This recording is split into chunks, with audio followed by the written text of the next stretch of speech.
ஒரு பொண்ணோட மனச நாமளே புரிஞ்சுக்கலன்னா எப்படி? அவ யதார்த்தமா தான் கொடுத்தான்னு உனக்கு எப்படி ஆனந்தி தெரியும்? உனக்கு இது பிடிக்கும் இது பிடிக்காதுன்னு அன்பு அந்த துளசி கிட்ட சொன்னாரா? அன்பன துளசி கிட்ட முகம் கொடுத்தே பேச மாட்டேங்கிறாரு. அவர் எங்க இருந்து ஆனந்திய பத்தி சொல்லிருக்க போறாரு?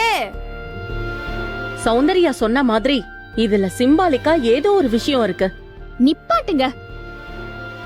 எதுக்கு எல்லாத்தையும் தப்பாவே பாக்குறிய? நீங்க எல்லாரும் ஒரு விஷயத்த நல்லா புரிஞ்சுக்கணும்.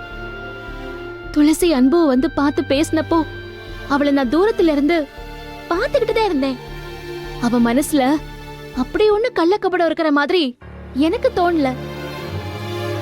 மகேஷ் சார் எப்படி என் மேல இருந்த காதலுக்காக அன்புவை புரிஞ்சுக்கிட்டு மறுபடியும் நட்பா ஏத்துக்கிட்டாரோ அதே மாதிரிதான் துளசியும் அன்பு மேல எம்புட்டு காதலா இருந்தாலும் அவர் என்னைய நேசிக்கிறாருங்கிற ஒரே காரணத்துக்காக இதையெல்லாம் எனக்கு வாங்கி கொடுத்தான்னு எனக்கு தோணுது.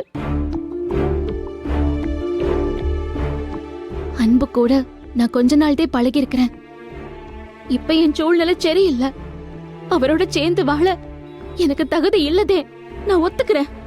எனக்காக நீங்கெல்லாம் இம்புட்டு வருத்தப்படுறீங்களே. ஆனா துளசி பாவம் சின்ன வயசுல இருந்து அன்பதேன் தன்னோட புருஷன்னு மனசுல நினைச்சுக்கிட்டு வாழ்ந்துட்டு இருக்கிறான். அவளை அன்பு வேணான்னு சொல்லும் போது அவ மனசு எம்புட்டு வேதனைப்பட்டிருக்கும். இதாருங்க, ஒரு பொண்ணோட மனச இன்னொரு பொண்ணு புரிஞ்சுக்கணும். உண்மையான அன்பு இருக்கிற மனசு அடுத்தவங்க வேதனைப்படுத்தி பார்க்க கூடாது. என்னடி இவ? நான் துளசிய பார்த்தேன்.